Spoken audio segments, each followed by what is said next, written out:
Mbadde ndaba nga waliwo videos ezitambula eziriko ekibiriiti. Wenoonyeza source ya zino video nga zinidinga links ku Teacher Lumbuye. Bagamba Abaganda nti ne gw'ozadde akubira engoma n'ozina. Okitegeera, ne gw'ozadde akubira engoma n'ozina. Okitegeera ekintu ekyo. Bannange saagala tumisleadinge bantu. Teacher Lumbuye tomisleading abantu. Especially stage eno gye tuliko eri so delicate. Njagala osooka owulirize ebigambo bino. Then we mala ngenda kuteerako video eri, then male nkubuulire kiki ekiriko kubanga ebintu bya Tanzania n'ebya Uganda they are totally different. Nkiddamu, they are totally different. Mukomye video ez'ebibiriiti. Mukomye video ez'amayinja. We are non-violent. Wulirize ebigambo bino, then nzije tweyongereyo. We are moral, we are non-violent, and we are disciplined. I want to thank you for maintaining the discipline. Keep improving it. Discipline can never be enough. Discipline can never be enough.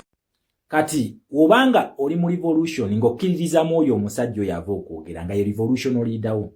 Nga okakasa nti ye president ku mutima ng'okikakasa ne mu bikolwa byo ng'okikakasa.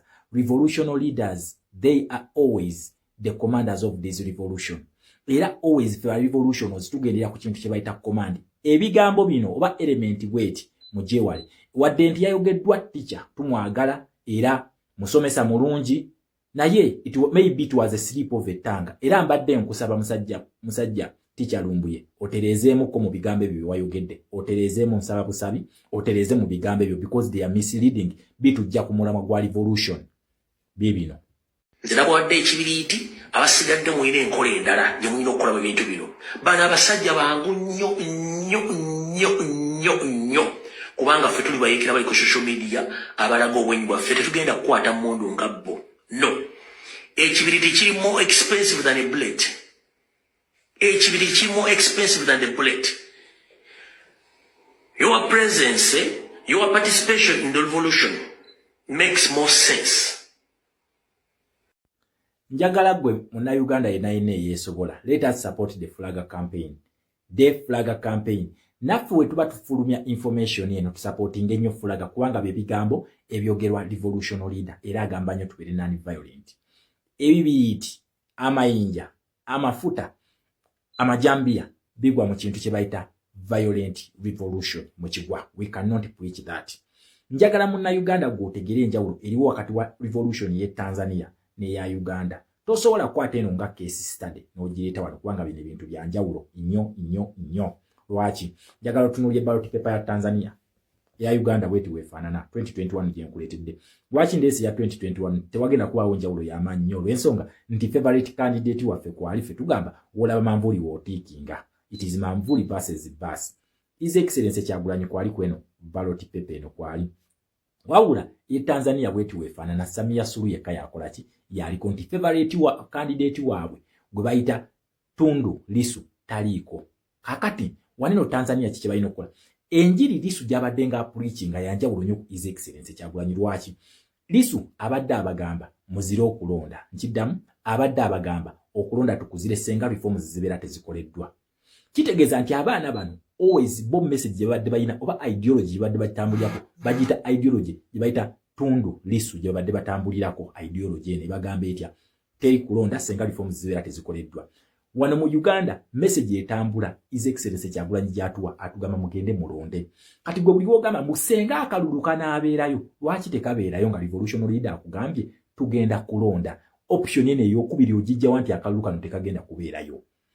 Ne waba mukwata ne bamuteeka mu kkomera tujja genda tukakuba. Ekiddamu ne bamukwata ne bamuteeka mu kkomera tulina okugenda ne tukakuba. Lwaki? Tunoonya ekintu kye tuyita legitimacy. Nti omusibe gwe bakutte His Excellency Kyagulanyi bannansi gwe baagala bamulondeddeyo mu kkomera. Example case study nakugamba nze byenkusomesa always bibeerako examples. Senegal gitunuulire. Senegal kyali kitya? Okitegera nti baamulonda nga yalina mu kkomera. Okitegera ekintu ekyo. His Excellency for as long as tebamugjeewo tebamusse, we have to go and vote. Okulaga international community ye favorite candidate waffe gwe tukoze ki gwe tulonze. Njagala tunuulire ne Uganda wennyini. Council Alex Waiswa Mufumbiro yalonde ibamunominate nze nga ali mu kkomera era bamuwandiisiza nti kati saawa eno kamulweni kamusanisha ne ku ballot kwali tulina okugenda ne tukola ki ne tumulonda as a revolution commander. Okitegera nti neeri international community ejja kumanya nti neeri gye bagize ono yalina legitimacy y'Abannayuganda akalulu kano tugaba legitimacy ffe tugaba legitimacy kati wonajja n'otunula waneeno njagala otunulye ne kaana kamba tatwamulonda kuba LC5 ng'ali mu kkomera yadda yalayira bulayizi okitegera His Excellency Kyagulanyi ne wabeera mu kkomera byabaka mayino mulangirira mu kkomera senga tamulangirira tuba tujja kulwana okulaba nti legitimate president gwe twafunye ava mu kkomera oba ali mu kkomera balidde abamulangirireyo then wamala ffe baba balina okumuta president waffe kubanga international ensi gye tuba tugira zina kugamba akalulu kano ka United Nations tunonye ekintu kye tuyita international legitimacy gye tunonye oba UN legitimacy ensonga lwaki His Excellency Kyagulanyi babeera bamutadde era yaba preaching n'abagamba simanyi kye ngenda kubeera naye tulina okukola ki tulina okwenunula twenunulirawa nga tumutadde mu ntebe kitegeeza ki nti oba ali mu kkomera oba aliddawa gwe tulonda senga abeera tattiddwa naye wabeera attiddwa kitegeeza nti omuntu gwe twagala takola kitaliwo ye kesi yabadde Tanzania nti babadde baagala babadde tebalina option ya kumulonda nga kiki balina okukola balina okukayiwa era abaana b'e Tanzania bano batandise nga bali non-violent nga bagamba gavumenti teri kalulu wabula bano bye babasindiikiriza okugenda violent kubanga bakugamba when peaceful avenues are blocked violence is inevitable kati essaawa eno gwanoonya ekintu kye bayita international legitimacy mu revolution yo tosobola kutandika ku preachinga bibiriiti ng'okimanyi nti one of the elements eza violent revolution bibiriiti so eno message eno tugijje mu bantu let us preach the national flag revolutionary leader teyali musiro okugamba muno bannange bannansi tukwate flag ebintu elements nga bibiriiti elements mafuta elements bibomu ebikolerere elements mayinja elements nga ebijambiya tubijje mu revolution eno non-violent revolution are more effective than violent revolution non-violent revolution njagala I challenge anyone ambulireyo non-violent revolution gyali ewanguddwa nga bagiwangudde nga munaasa agambye nti nkwata fulaga gye baali bawangudde ntiga zino ez'Amadagascar zonna zatandika na violence we zatandikira bo batandikira okwekalakaasa ne gwe bakugambye eki genda olonda akaluluko that is a democratic avenue ekkirizibwa kakuume it is a democratic avenue kalondoole it is a democratic avenue then bakugamba kebalire kagatte ogenda kukola ki that is also democratic avenue nti gwe ne wona agenda okwekalakaasa legitimacy olidde obadde omaze okukola ki okugifuna kubanga result bye walonze okukola ki obimanyi then kola ki kabanja ate we tutuuka okukabanja tukwata Uganda flag lwaki we are representing our country kigamba ki twetaaga kutaasa nsi yaffe okitegeera si musiru okugamba muno tukwate flag eno tabeera musiru bannange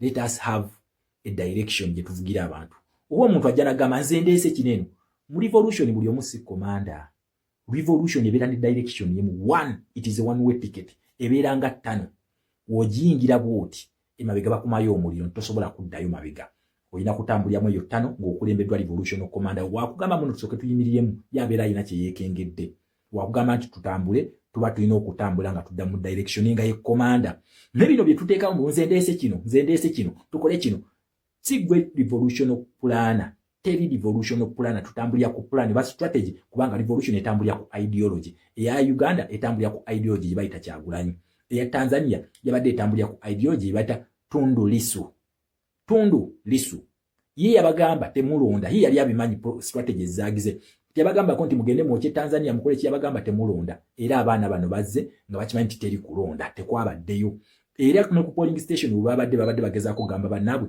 temulonda bula police yabatadde ku excessive force Tundu Lissu n'ekibinja kye teba preaching akon buno mulwane muoche biki nedda wabula ne international community sawa yalero okuba nti BBC zonna international media ziri ku side y'abajenzizi kitegeeza ki nti abaana bano batandise non-violently wabula polisi yabasukumya okukola ki tebabi preaching ako bibiri tukokya Tanzania tebabi preaching ngako so saagala tukozese gundi eziri muli ati tutandiko ziteeka mu banna Uganda naffe tuzi preaching ono omusajja asibaba muyoti tibali bakubagala kola bibomo ebikolere elements za bibomo ebikolere mulimu ekibiti is part of it nti okoleza n'okasuka okitegeera so ye wabikola n'atandika okwatirako abaana baffe kitegeeza so mbadde nsaba nnyo nga tusomese according to this revolution tubere guided by the revolutionary leader kyensaba ngenda kukomawo mu part 2 kiddamu ngenda kukomawo mu part 2 naye nga mbadde nsaba information gyowakoze ekyukemukko yes okolemu correction abantu babulire ekituufu tuleke ku misleading abantu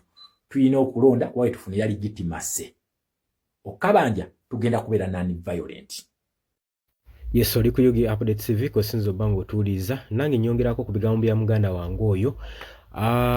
Kimba mumanya president waffe w'ekibiina kya National Unity Platform azakyogera lunwe era nga akubiriza mwenna banna Uganda okubeera disciplined, okubeera abakakamu, calm, obutabeera violent mu kalulu kano akajja aka 2026. Niwankubadde bangi basiiga ekifaananyi nti ekibiina kya National Unity Platform kyetegese okwekalakaasa mu kalulu akajja aka 2026. Bo protest vote bagitwalamu kubanga kwekalakaasa okuli violent. Naye njagala okukubiriza Bannayuganda nti okwekalakaasa kwa mirundi mingi. Musobola okwekalakaasa watali wadde kwonoona kintu kya muntu na kimu mu mirembe ate ne muggusa ensonga yammwe. So baleme okubabuzaabuza kubanga ensonga eziruma Bannayuganda za njawulo nnyo ku nsonga eziruma Tanzania, eziruma Kenya. Oli ku Yugi Update TV wadde osinza obanga otuliza.